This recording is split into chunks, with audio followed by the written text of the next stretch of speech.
take things some minutes and, take not minutes, take some notes. Well, I'll try to be careful. First of all, I really appreciate the opportunity to learn what's been going on. This is something I have been looking forward to, and so we've been more than satisfied to get a kind of core dump from everyone. I wanted to respond for a moment about the public awareness of disability by giving you an anecdote. I went to an airline counter, and since I'm hearing impaired, I told them that I might have trouble hearing the announcements. Could they please make sure that I get on the plane at the right time? And the ticket agent looked at me and said, "Do you need a wheelchair?" So the understanding of the scope and range and variation of disabilities is very limited and thin everywhere, not just here.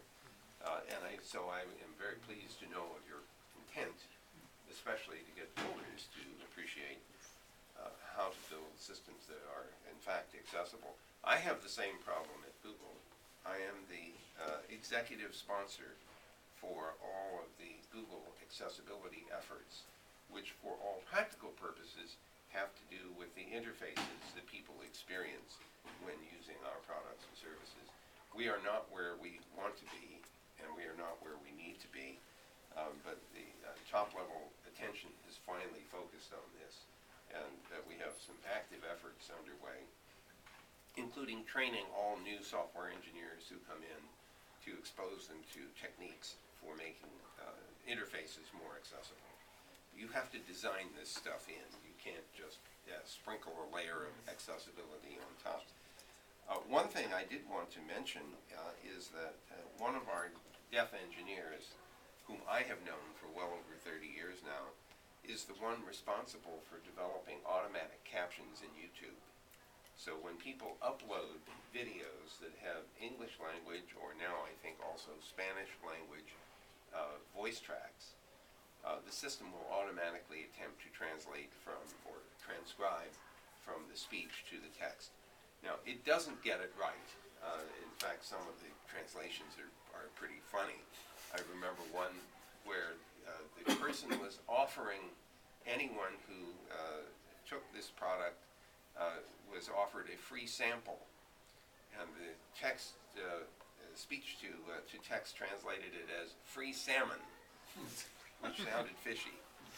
So the thing that we also did was to allow the owner of the video to download the text of the captions and edit them, and then upload them again to improve the quality.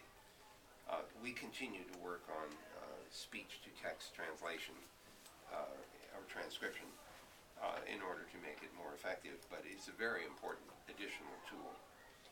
It occurred to me that with adequate bandwidth, we could have what is called a MOOC, Massive Online Open Classroom, to teach sign language. And I've already mentioned the possibility of the Google Hangouts for video conferencing and sign language. So there are a number of technologies that I think could be helpful.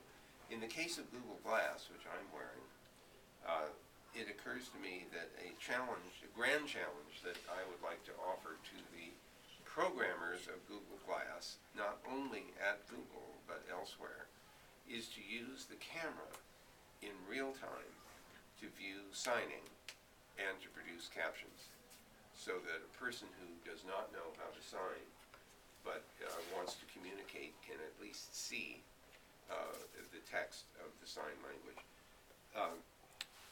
I don't know yet whether that's going to be technically feasible, because recognizing sign language is a big challenge for a computer. It's also a challenge for a person. But I think in a company that's accustomed to grand challenges like making cars drive themselves, this one resonates with me.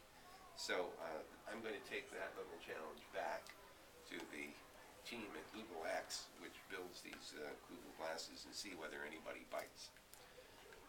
One other thing I wanted to mention is the literacy question. It's very clear that digital literacy is going to be important for the remainder of this 21st century. And so for me, this means more than knowing how to use a Microsoft application. understanding the nature of computing, the nature of programmable devices, and what software is like. So I hope that the scope of digital literacy for you is broad.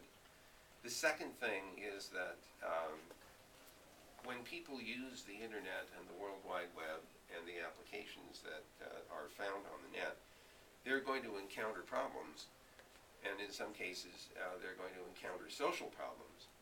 And so part of digital literacy has to be about understanding how to be thoughtful about using these tools, how to protect yourself from things like viruses, worms, and Trojan horses, technical problems, but also how to cope with social problems like bullying, for example.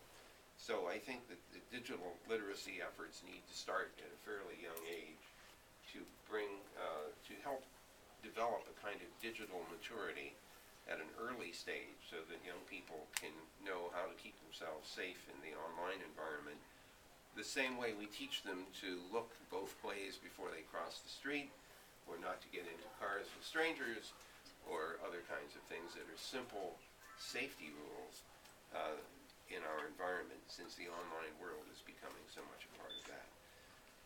So I think I don't have I have lots of other things I could say, but I don't think that we need to do that now. I do want to, again, thank Kim and Helen especially for hosting us here at the University of Reading, and I'm looking forward to an opportunity to chat some more over lunch. Now, I don't know whether you wanted to spend a moment with Sigrid to tell us about her experience with 2 cochlear implants. Are you, what's the, Mind reader. mind reader, yes, that's it. That's what I was trying. No, because Google Glass is, did you know, did you know watching, what I was thinking? I'm watching what you're thinking now.